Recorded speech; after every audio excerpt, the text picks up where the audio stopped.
Lisa asks, what are your thoughts on the evolving nature of digital marketing and predictive analytics for the next year? So, there are going to be some substantial economic headwinds in the next year, year and a half, 2 years. Anyone who's doing any kind of investigation, any kind of watching of economic indicators, leading economic indicators, sees the writing on the wall. A recession in 12 to 24 months, 12 to 18 months, probably driven in part by natural market cycles and in part by inept economic policies on the part of more than one government. But certainly in the United States government and its economic policies not doing great things for global trade. So, what's the impact of marketing? Well, marketers are going to need to focus very, very heavily in the next year on ROI and results. What's really working? What's putting money in the bank? What's putting customers in the door? What's feeding sales? And this is, I'm in my 40s. I've got some a fair amount of gray hair. This is going to be a really interesting time because marketers over the last decade, for the most part, have had it pretty easy. We've had sustained economic growth since since 2011, when a lot of the economic measures to counteract the Great Recession really started accelerating. We've had very good sustained economic growth. We've had good times. Marketers have enjoyed ever cheaper software, ever cheaper services. For a number of those years, marketers had it super easy with organic reach on social media being ridiculously easy to get. It is much harder now, but it used to be a lot easier. And so, folks who are under 30 have not had to deal with a recession in their professional careers. When you think back to 2008 and the Bear Stearns crash and Lehman Brothers and all that stuff, digital marketing was in a very different space. It was still very prominent. SEO was by far the most common channel when I was working. I was working in the financial services industry at the time, and SEO was the only thing that really kept us fed. MySpace was MySpace was the hot thing at the time, but there are not a lot of marketers, and certainly no one under 30 who has the experience of trying to market in a recession when people don't want to buy things. Or when they do want to buy things, they become much, much more price sensitive all of a sudden, as opposed to being brand sensitive. And so marketers are going to need to focus very heavily on ROI and results. What's going to get results? And in some cases, what's going to get results in a timely fashion? If you are in marketing and you are not investing time learning all the different paid media systems out there, from native to retargeting to display to, whatever the new story format of the week is, YouTube stories now, you're missing an opportunity to build those skills and those skill sets in your toolbox. Marketers, especially when you go into a recession, or when you know you're going into a recession, you need to focus very, very heavily on your personal brand, on your name, on your reputation, because when the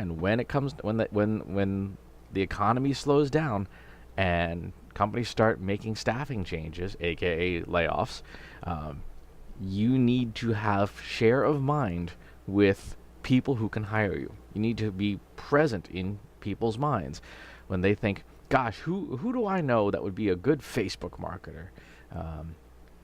Who do I know that would be a good Google Analytics person?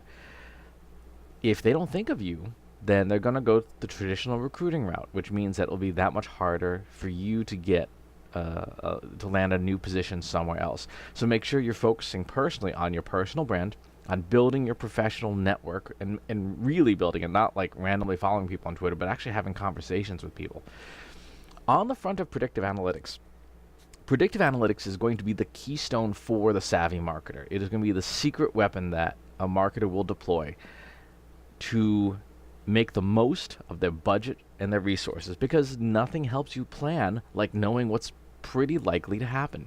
If you know that the fourth week of January is going to be your company's week in your industry, in your vertical, You know have to invest heavily there, and you know you can pull back budget from, say, like the second week of July, when no one in your industry is going to be searching for anything, or no one for your industry is going to be talking about anything. So using predictive analytics will help you plan your social media, plan your paid media, plan your search campaigns, plan your email marketing.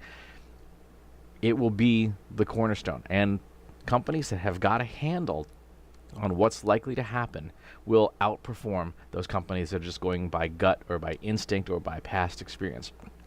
Now, on that note, past experience is really, really, it's a double-edged sword with two really sharp edges. On the one hand, relying on the immediate past has the potential to be risky, because when a recession hits, people's behaviors change very, very quickly. Consumer attitudes change, business attitudes change, purchasing cycles change. And so using the last 5 years of data, which is what most predictive analytics software looks at, or, a year, 2 years, 3 years, within that 5-year span, is making the assumption that the conditions under which people were doing things in the last 5 years are consistent. And that's not necessarily true. Once a consumer's behavior changes, you need to model the new behavior. So one thing I'm looking at in my work at Trust Insights is modeling the data from 2006 to 2008 as well, to see how do we account for changes in consumer behavior when the consumer knows, oh, something's different here. And the good news is that there are data repositories out there, like Google's news database, like their trends database. Some SEO tools have data that stretches back to 2004, so we have the data available to model with. We just have to get it. But be very careful in your predictive analytics models to account for is something like this, like a recession, likely to change how customers behave in our segment? And if so, look back at the last recession's data to see how. For example, if you are in a charity that serves, say, the homeless, your search volumes and search queries are going to spike really fast as more and more people lose the ability to pay for their housing.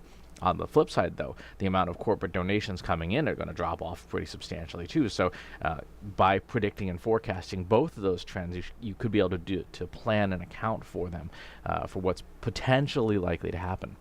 This requires data science. It requires advanced modeling. It's not something that you can do with a spreadsheet in a way that's going to give you good results. But if you are a savvy marketer, you can take advantage of this. And I hope that you come to see my session on advanced analytics at Social Media Marketing World, which is where Lisa works. There's a link below in the notes to register. There's a bit of a discount right now. So if you go to trustinsights.ai/SMMW, Social Media Marketing World, you can register to attend for an all-access pass, and you'll get to see my session on a lot of this stuff, and we'll walk through bits of this at Social Media Marketing World. Full disclosure, my company, Trust Insights, is an affiliate of Social Media Marketing World. So if you buy something, we get a non-zero amount of compensation for it.